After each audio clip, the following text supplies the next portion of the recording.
తెల్లవారితే చక్రవర్తి అయి రాజ్యమునేలే రామయ్య. తండ్రి మాటకై పదవిని వదలి అడవులకేగెనయా.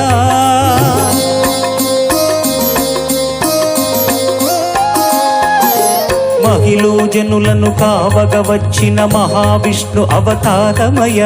ఆలిని రక్కసుడపహరించితే ఆక్రోశించెనయా. అసురుని త్రుంచి అమ్మను తెచ్చి అగ్ని పరీక్ష విధించెనయా.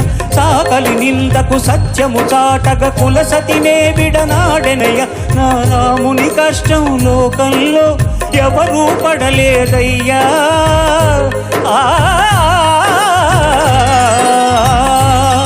నా రాముని కష్టం లోకంలో ఎవరూ పడలేదయ్యా. సత్యం ధర్మం త్యాగంలో అతనికి సరిలేరయ్యా. కరుణా